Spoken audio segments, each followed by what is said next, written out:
came from, I don't know if I have it anymore.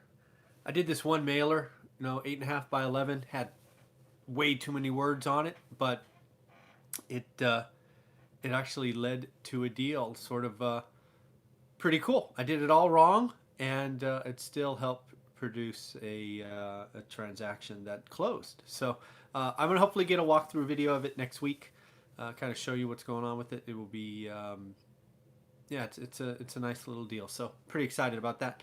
But let's talk about the market. I actually read two really crazy things yesterday because I not only read in the morning, but I read throughout the day. I'm going to share with you those at the end. I want to catch you up on the business world this morning, kind of things that I'm tracking. Actually, I have 3 pages of notes, little pages, but still 3 pages.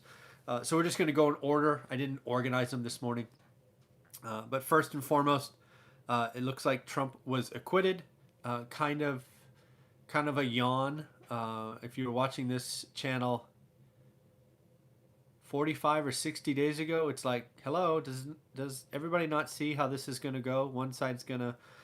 Anyways, I really hope we didn't spend a lot of money on that because it was predictable in its outcome and frankly wasteful of the American taxpayer dollars, yours and my dollars. So not commenting in one way or the other. It's just, I mean, come on.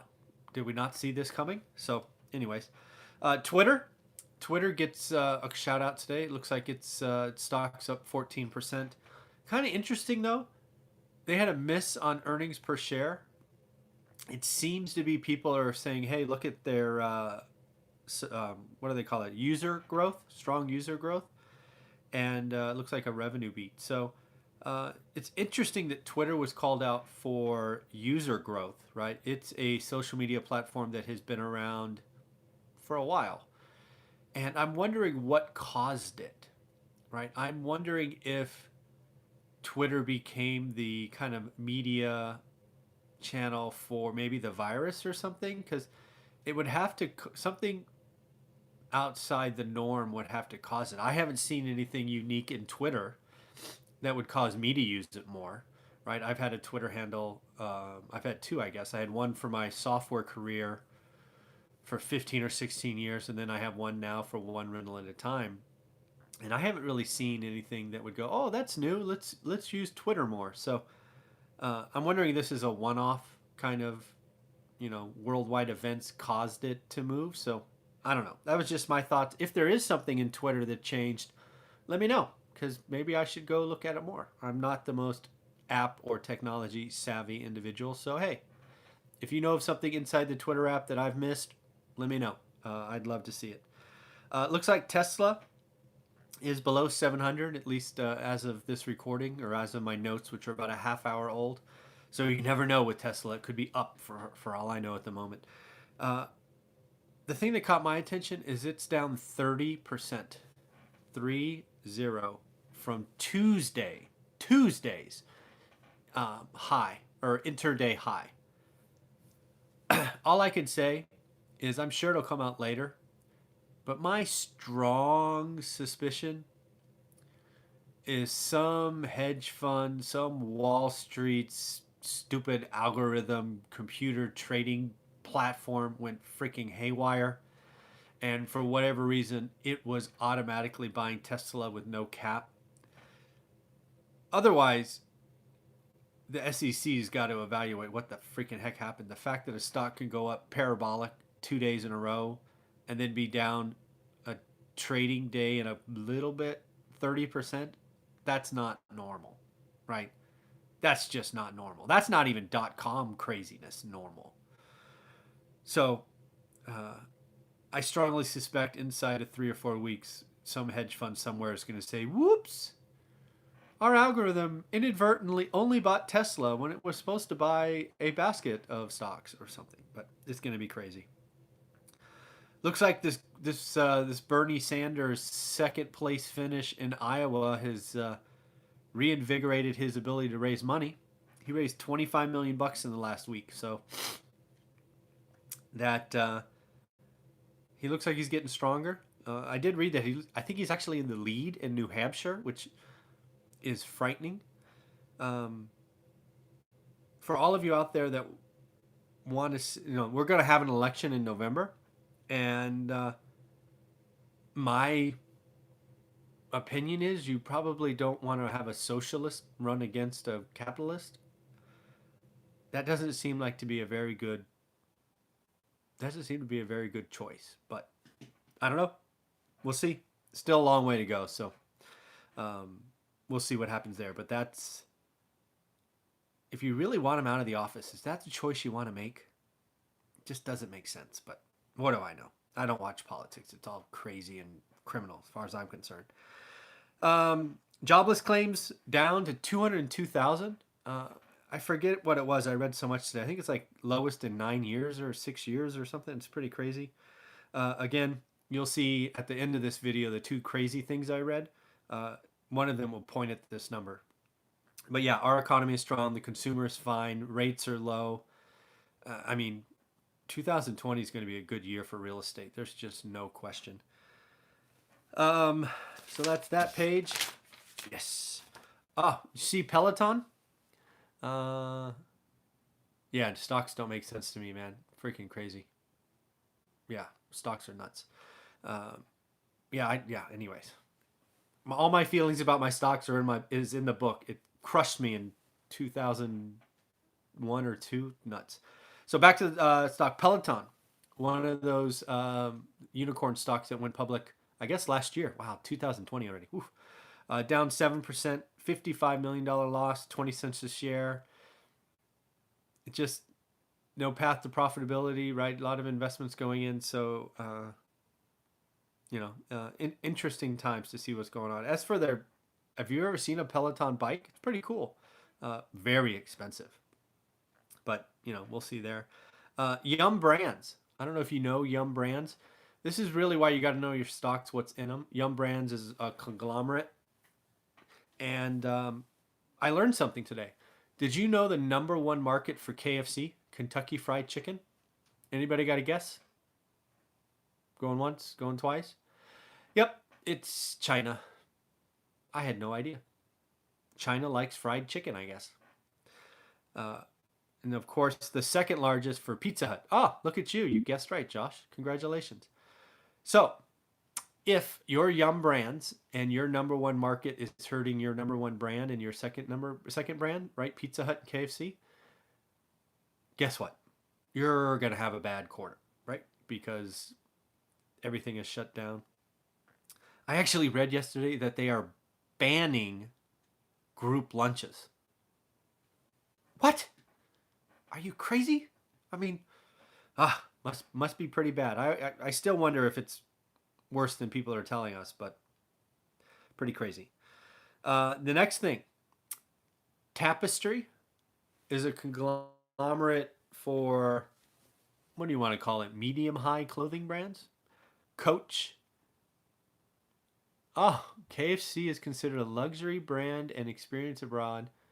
Vice did an episode on it. I should go check that out. I did not know that. Thank you very much for sharing. I did not know that. Oh wow, that's cool. So Kate, Spade, and Coach are brands under Tapestry, right? A conglomerate for, I'll call it medium high purses, I guess. It's what I know Coach and Kate Spade for.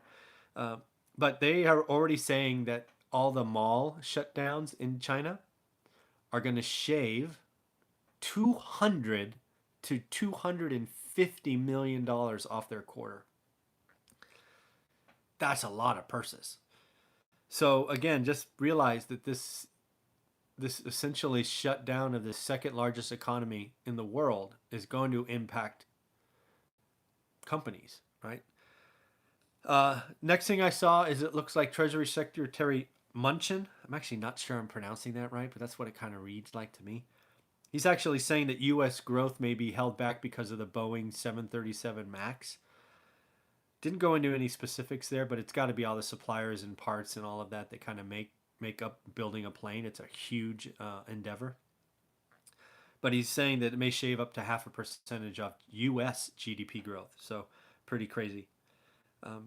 Next up, did I They're the best customers. Um, who here had a Motorola Razr flip phone? I did. Actually, I think I could find it if I think I kept it in one of my drawers. Uh, looks like it's back. They're going to be bringing it back. It's like the Hummer, right? GM is bringing back the Hummer as an all electric super truck. Motorola is bringing back their one hit wonder Razr phone, except now it's going to be a folding screen.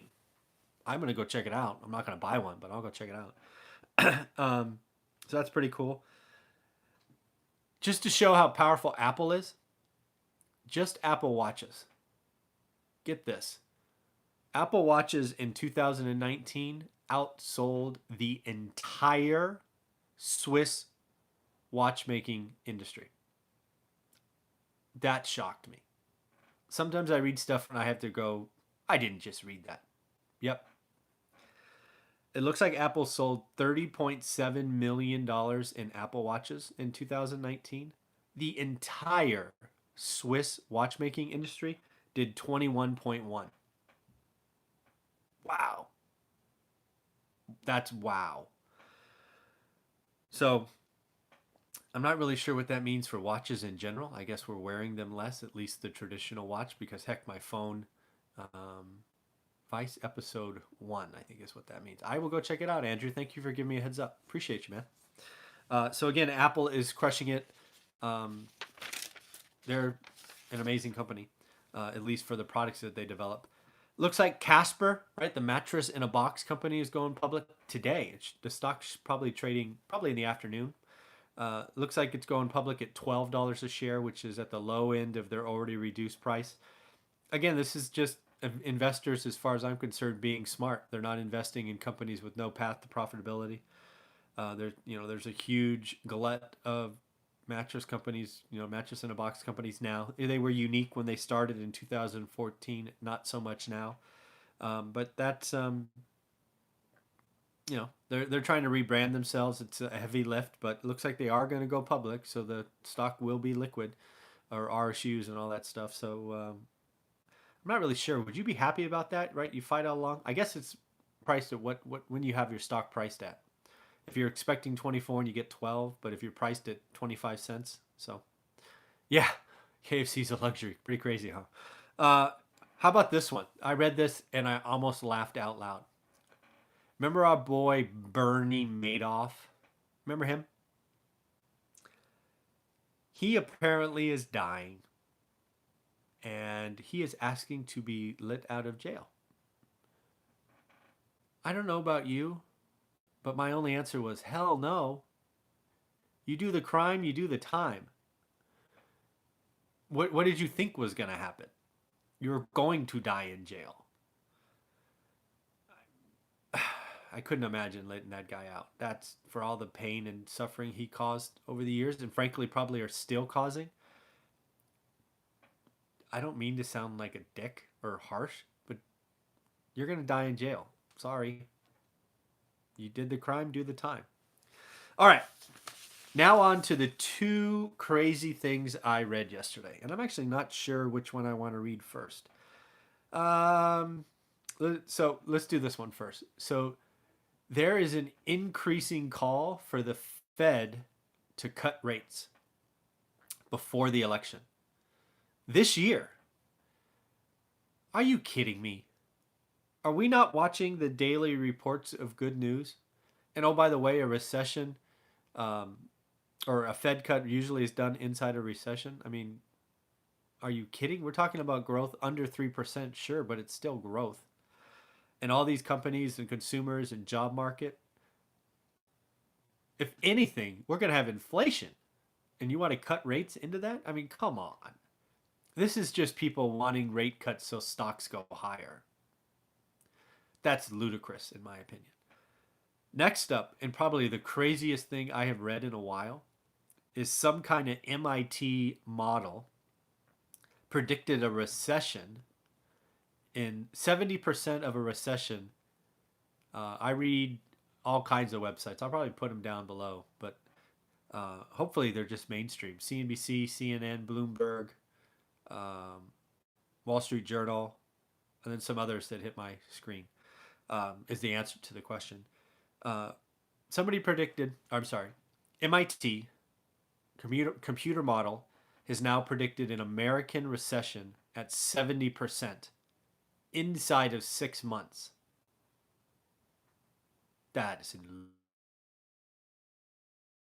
thinks we're going to have a recession inside 6 months is nuts. It takes 6 months to call a recession, right? 2 quarters of negative growth. Come on. If my computer model would have said the American economy in its current state of 202,000 unemployment and growth and all these things, I would have redone my model. That's just crazy. So again, two crazy things. People are calling for the Fed to cut. Come on, and then the recession inside 6 months.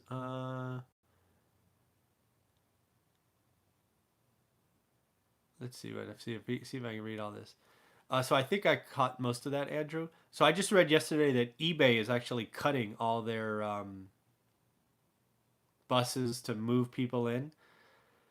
Uh, I don't really know what I make of it. It's a nice luxury for their employees.